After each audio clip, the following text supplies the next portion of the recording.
Cette émission est conçue et réalisée par des membres de la communauté en collaboration avec Nous TV.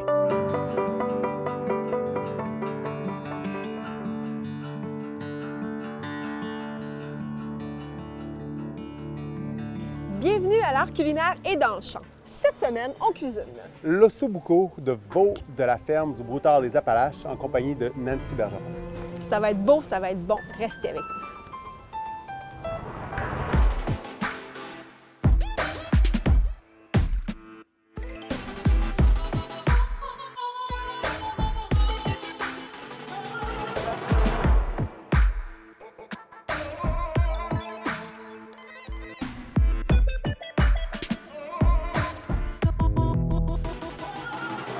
Mon amie Nancy, merci d'être là. Bienvenue à notre émission. Bien, merci pour l'invitation. Ça fait super plaisir. Écoute, on a déjà cuisiné ensemble. C'est pas la première fois, mais officiellement comme ça devant les caméras, c'est une première. Oui. Génial. Écoute, rapidement, parle-moi du Broutard. Bon, on se connaît, nous, par rapport aux saveurs du Bas-Saint-Laurent, mais c'est ça, de façon générale, le Broutard, pourquoi, où et comment? Bien, le Broutard, premièrement, c'est une entreprise familiale. On a deux beaux jeunes qui nous suivent, qui veulent prendre la relève. Ça, c'est vraiment chouette. Juste Oui. une parenthèse, parce que souvent, en fait, je pense que la problématique de plusieurs entreprises où, bien, justement, il n'y a pas de relève, il n'y a pas de continuité. Puis dans votre cas, bien, c'est les deux, Aurélie puis Alexis. Oui, effectivement, c'est vraiment notre belle relève qui est vraiment super impliquée dans l'entreprise, malgré leur jeune âge, puis mais ça depuis le début, là. Puis les deux ont étudié là-dedans. Oui. Pour vraiment être en mesure de reprendre solidement les rênes de l'entreprise. Oui, effectivement. Bon. Puis, dans le fond, le Broutard, c'est venu de quoi? Bien, dans le fond, nous, on fait un bœuf vraiment juste à l'herbe et au foin.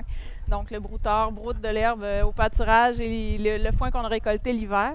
Et ils sont avec leur mère aussi jusqu'au sevrage. Oh, wow.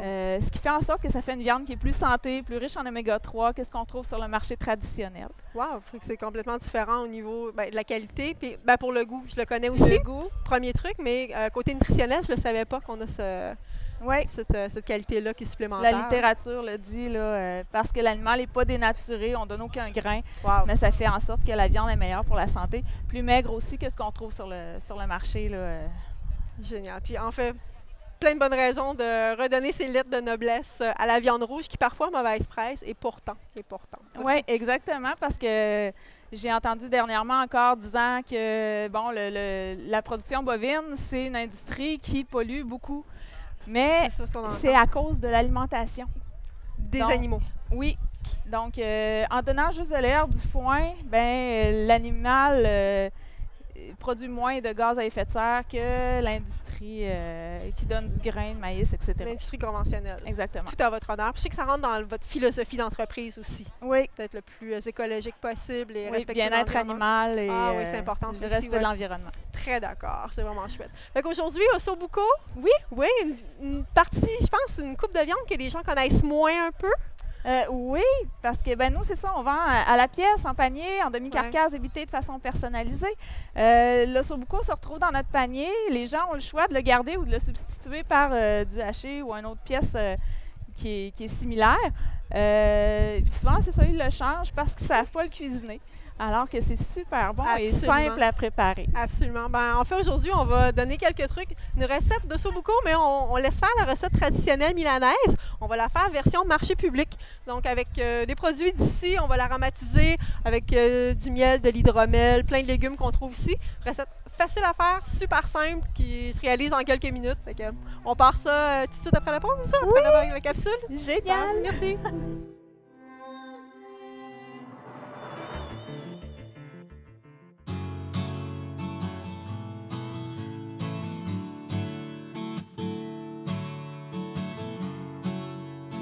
Alain, il y a mille et une questions qui me viennent en tête, mais la première, j'aimerais que tu nous parles en fait de l'entreprise. L'entreprise familiale qui s'est établie ici depuis déjà plusieurs années.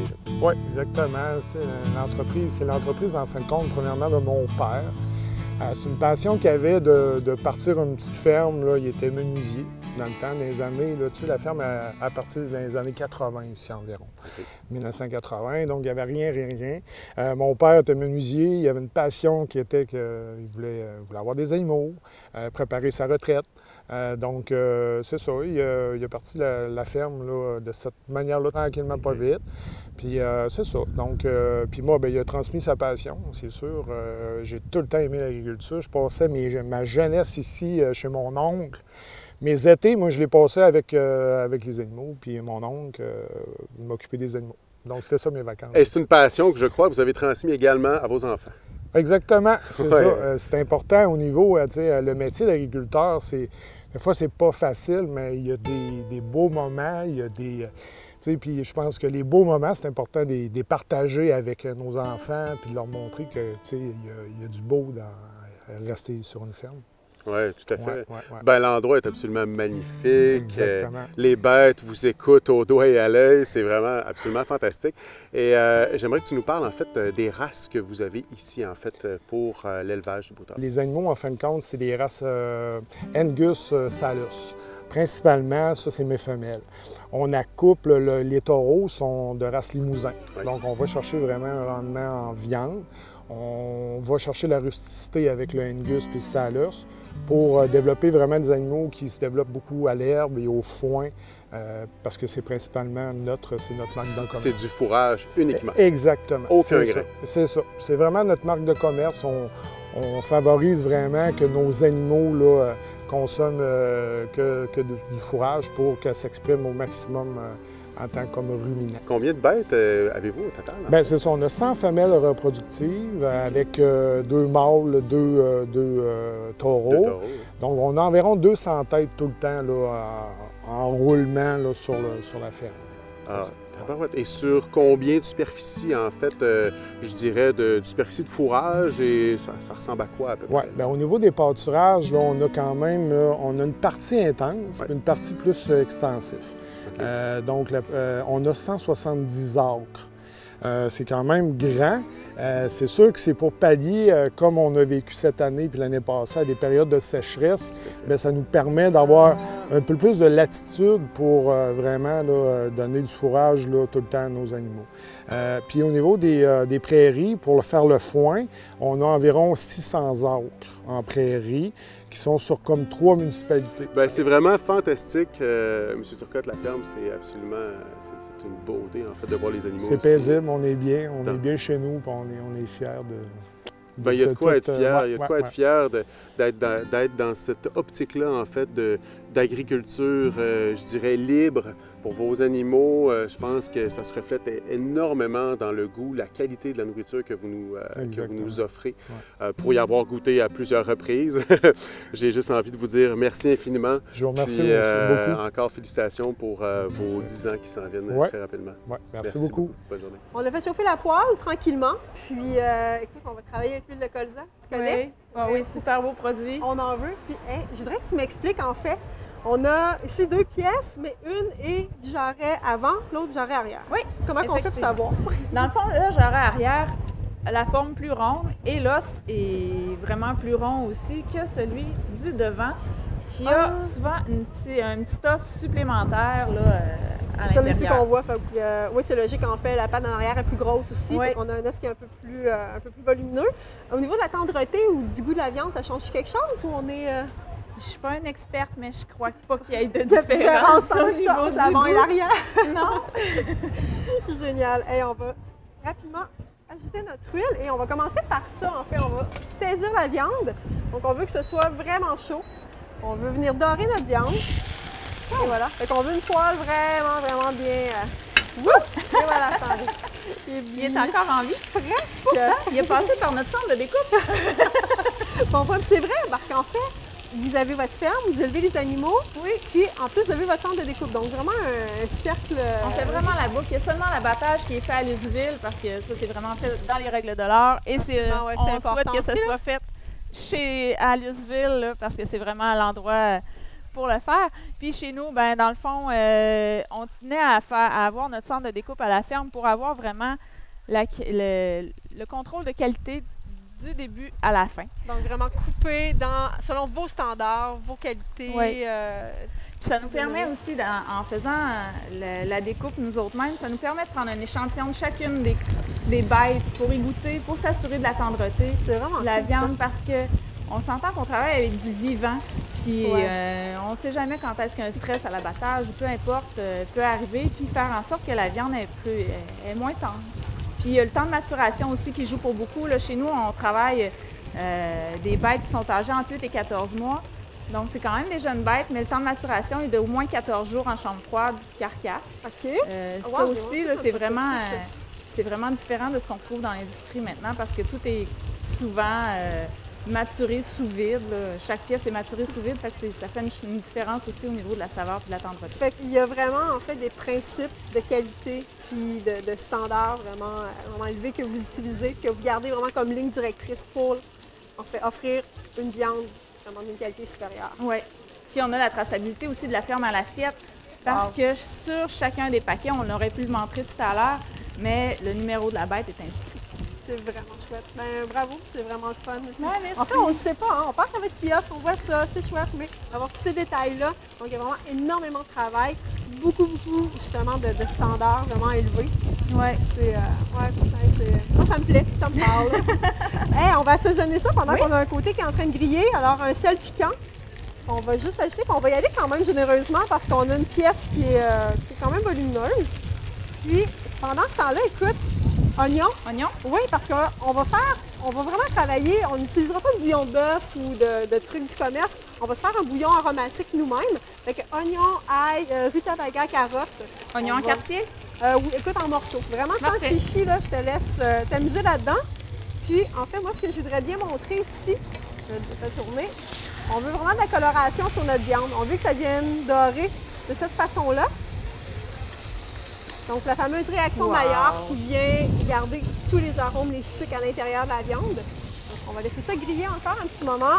Je vais assaisonner l'autre côté. Et pendant que ça va cuire, je vais attaquer mon petit quelques trucs. Alors, ail, j'ai détaché, les oignons. On les met dedans? Ça va dans à peu près 30 secondes. On va être prêt à les mettre dedans. Et rutabaga, je vais donner un petit truc ici, là. On a un truc tellement frais, rutabaga du maraîcher du cœur qu'on a pris tout à l'heure. On les a lavés, ils sont bons, ils sont frais, on ne va même pas les peler. On veut avoir le goût aussi de la pelure, ça donne énormément de saveur. Je t'invite à faire la même chose avec les carottes si ça te tente. Oui. On va juste se faire quelques morceaux de cette façon-là. On va pouvoir rajouter ça à notre mélange. Je me demandais en fait, on jasait plein de trucs au niveau de l'industrie de la viande versus l'industrie porcine. Il y a l'industrie bovine qui est très différente. En fait, souvent, l'épicerie, on est devant l'étalage, puis on se demande en fait pourquoi il y a une si grande différence de prix entre les deux types de viande. Bien, comme je l'ai dit tantôt, je ne suis pas une spécialiste, mais tout de suite, dans l'élevage du porc, c'est très différent parce que une truie va produire une douzaine de porcelets par mise-bas, tandis qu'une vache va en produire un veau, parfois deux, mais c'est rare. C'est l'exception, exactement. Donc, puis le temps d'engraissement est aussi différent. Nous, on parlait de 8 à 14 mois dans notre cas. Puis c'est pas un veau qu'on fait, nous, c'est vraiment entre les deux. C'est pas un veau, c'est pas un bouillon, c'est vraiment spécifique au broutard. Puis le porc, bien souvent, c'est, je sais pas combien de mois, mais c'est beaucoup moins long. C'est beaucoup moins long. Donc, le temps, les conditions d'élevage, c'est vrai. C'est vraiment plus à grande échelle aussi, là, souvent. Là. Absolument. Donc, on a des beaux producteurs de porc aussi qui font quelque chose de remarquable. Mais c'est sûr que le prix peut être est très différent parce que on a moins de... La reproduction est moins grande que pour la production porcine. Hey, on a quelque chose de super bien doré ici. On rajoute les oignons, les carottes. On fait une pause pour une capsule. Et puis, écoute, on va être prêt à mettre ça au four dans quelques minutes. Ça va être super bon et rapide.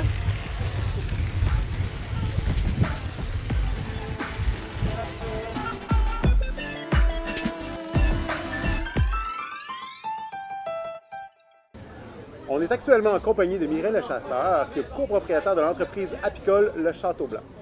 Bonjour Mireille. Bonjour. J'aimerais que tu nous parles un peu de votre entreprise en fait apicole. En quoi consiste une saison d'apiculture et est-ce qu'il existe plusieurs variétés d'abeilles de race d'abeilles? Bien, le Château Blanc, c'est une entreprise apicole qui est familiale depuis 30 ans à Rimouski. Donc, ça a commencé avec mon grand-père maternel. Par la suite, c'est mes parents. Puis moi, depuis 13 ans, je suis dans l'entreprise, mais depuis peu, là, je suis rendue co-actionnaire avec ma mère. Donc, c'est une relève féminine de mère à fille. Fait que ça, c'est vraiment intéressant. Super. Oui. Donc, le Château Blanc, bien, on fait du miel, de l'hydromel, plein de produits transformés aussi. On fait tout nous-mêmes. C'est ce qui est notre caractéristique. Mais le miel, il vient pas de n'importe où. Il vient vraiment de notre région de Rimouski-Ningette. Donc, c'est un miel de terroir de Rimouski. On a 47 emplacements pour nos 400 ruches. OK. Oui, donc c'est avec 400 ruches qu'on va produire le miel. Les sortes de miel vont varier selon les fleurs de la saison, le printemps, l'été, puis ensuite le sarrasin qui est plus goûteux. Pour avoir justement ces miels-là, bien, les abeilles doivent butiner les fleurs qui sont là, qui sont disponibles. Donc, les pissenlits, les trèfles, les luzernes. Donc, on est intimement relié à ce qui se passe en agriculture ici dans la région. Ce qui donne parfois des colorations particulières au miel. La couleur, mais des goûts, des saveurs, des aussi. odeurs, toute la flaveur, la roue des flaveurs de miel là, est vraiment très large, très variée. Puis ici, bien, ça donne des miels qui sont très typés, qui sont teintés d'embrun salin aussi. Ah, on est sur le bord de la mer, donc c'est vraiment très intéressant pour ça. Les abeilles qu'on a, nous, le Château Blanc, et les abeilles qu'il y a partout en Amérique du Nord sont arrivées par de l'importation. Donc, l'Apis mellifera, l'abeille qui fait du miel en grande quantité, ne vient pas de notre continent. C'est un insecte qui a été importé pour la pollinisation. Heureusement, on a d'autres pollinisateurs très variés ici au Québec. Donc, les bourdons, les mégachilles, les guêpes vont polliniser aussi un tout petit peu, quoique ils sont plus carnivores. Mais il y a une multitude, des centaines et des centaines d'autres insectes qui sont très importants aussi pour la pollinisation.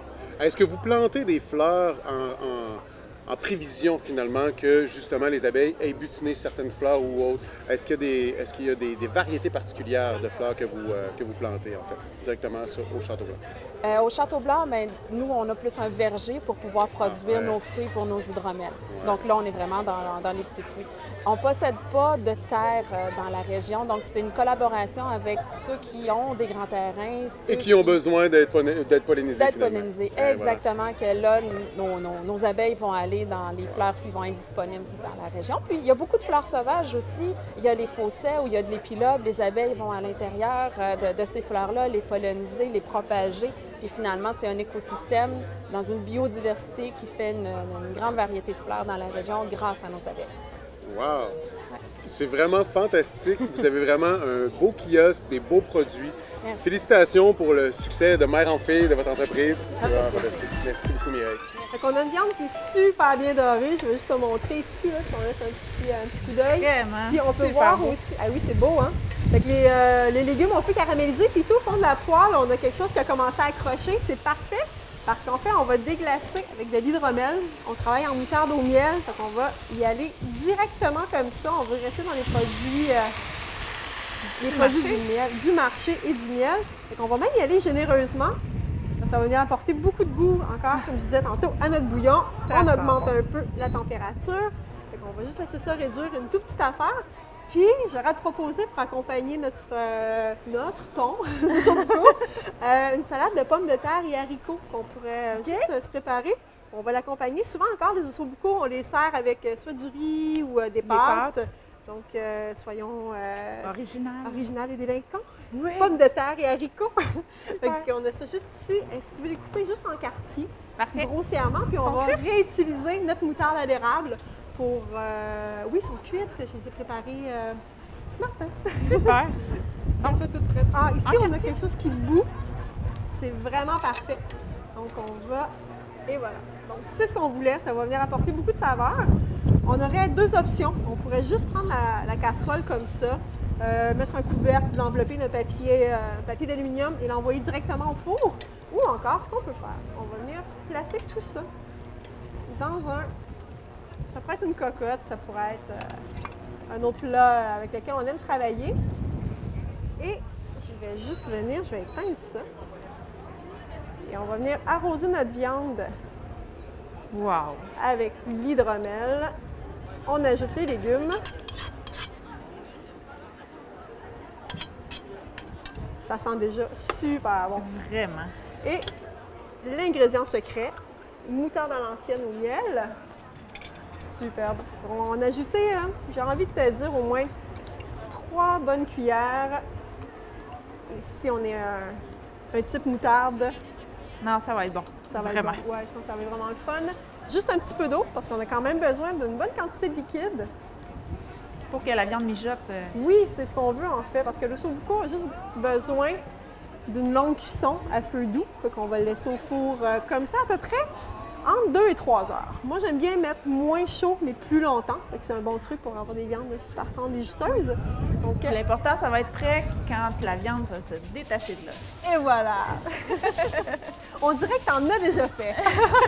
Oui, mais c'est bon pour le sobuco, mais c'est bon pour le rôti de palette, c'est bon pour les côtes levées. Absolument. Parce que souvent, il y a des gens qui me disent « Ah, mais la viande était dure. » Mais est-ce que la viande se détachait de l'os? Non. Exactement. Mais oui, il faut attendre que la viande se détache de l'os. Sinon, c'est sûr que c'est pas une partie noble, là, c'est une partie qui... C'est les trucs qui ont besoin de longue cuisson, Exactement. un peu d'amour, un peu de temps. Oui. En fait, si on travaille de cette façon-là, on peut voir, c'est rapide à préparer. On met ça au four en début d'après-midi à basse température. On arrive au souper, c'est prêt, c'est bon, c'est juteux. Fait que c'est vraiment un Sinon, truc le matin qui à la mijoteuse. Ah, c'est vrai, c'est un autre bon truc. Oui. Ben oui, absolument. Avant de partir Ça travailler. arrive on le met. soir, ça sent bon dans la maison, puis wow, le souper est prêt! Le souper est prêt automatiquement. Génial. Donc, on va envoyer ça au four à peu près à 275 pendant 2h30, 3 heures. On y va sur la totale. Puis, on va continuer notre salade de pommes de terre. Rapidement, tu m'as fait penser tout à l'heure en donnant un truc de cuisson. En plus d'élever vos animaux, de faire la transformation chez vous, la coupe chez vous, tu fais des produits transformés aussi. Tu cuisines, tu vends en fait... On a différents produits transformés. On a des burgers assaisonnés. On a 6 variétés. On voulait faire différent. On voulait pas faire de saucisses. On a dit, on fait des burgers. Génial. Ensuite de ça, on a du pastrami. On a de l'effiloché à l'érable. On a des brochettes assaisonnées maintenant. On a des côtes levées assaisonnées. C'est bien chouette. Wow! Oui. Puis on a le fabuleux tataki. Le tataki! Qui est un bonbon vendeur qui fonctionne bien. Oui. Grâce à toi, Annie. Hey, grand plaisir. C'est un accident, hein? Comme je disais, on a déjà cuisiné ensemble. Ça, c'est vraiment un accident. Ça a donné un bon résultat. Oui. Quel du plaisir. Vraiment. Yes. Hey, je glisse ça au four. On continue à couper notre salade de pommes de terre. On revient tout de suite après. Puis on va être prêt, je pense, à déguster la version finie de notre ossobuco.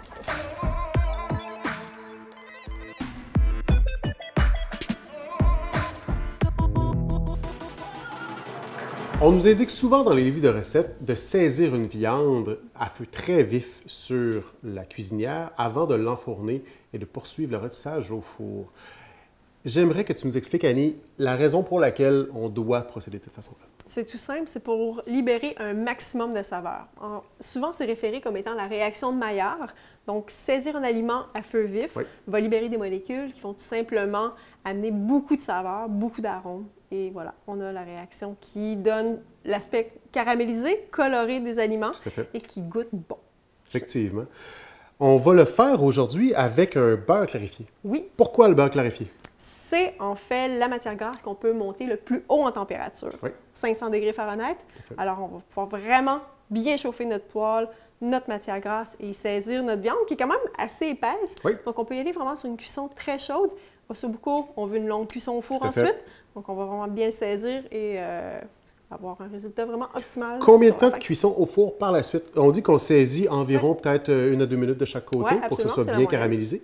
Mais ensuite de ça, quand on l'envoie au four, combien de temps on va le garder à la température universelle? Ce qui est le fun de retenir sur les longues cuissons, sur les braisés, on peut y aller sur de longues périodes à feu très, très doux. C'est la meilleure façon. On pourrait y aller sur 1h30 à 350. Ça va être cuit, mais ça ne sera pas aussi tendre que si on le laisse 6 heures à 225 degrés. Et il y a toujours possibilité de l'oublier plus ou moins une demi-heure dans le cas où est-ce que c'est à 225. C'est souvent le bonheur. Oui, tout à fait. Bon. On a une poêle qui est très, très chaude. Absolument. On va déposer quelques cuillères à thé de beurre, finalement, au milieu de notre poêle. Et ça, c'est ce qu'on veut. C'est ce qu'on veut. On veut ce petit bruit-là et on veut aussi ce bruit-là, qui est essentiel. C'est ce que ça nous prend de cette façon-là. On va avoir vraiment une viande qui va venir très brune, très colorée. Sinon, on a quelque chose qui est plus proche d'un certain... on pourrait appeler, entre guillemets, un bouillage. On veut que ce soit caramélisé, que ce soit bien chaud. Donc, on disait 1 minute à 2 minutes. Je pense qu'on fait pour 2 minutes de chacun des côtés.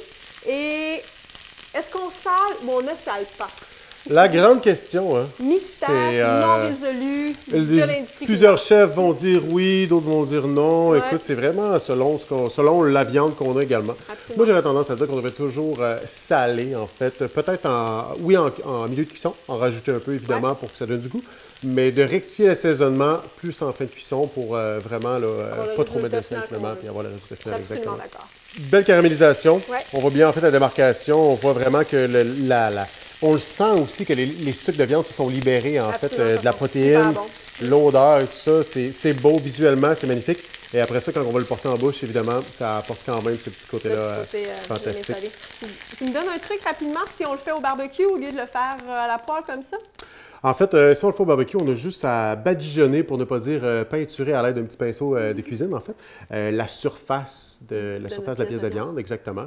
Et après ça, on le saisit, en fait, des deux côtés. Puis, on peut prendre du beurre clarifié, de l'huile, vraiment, c'est à notre guise. Oui, exactement. Le barbecue bien chaud. Évidemment, toujours. C'est l'élément principal, principal. en fait, pour avoir la réaction de Maillard, comme tu nous faisais mention tout à l'heure. Absolument. Effectivement. Merci Donc, pour les bons trucs. tout en simplicité. Ça va être super bon.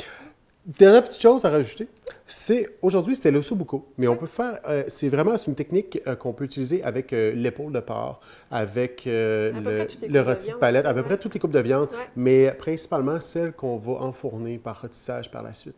Évidemment, lorsqu'on va faire cuire un steak à la maison, bien évidemment, on va déjà chercher cette caramélisation-là, puis on aime ça. C'est une cuisson rapide, exactement, qui est poêlée. Sans quoi, au four, c'est assez important de le faire comme ça, puis libérer beaucoup de saveur. Donc, voilà. On a pris bonne note. Merci Super. pour les infos. Ça fait plaisir.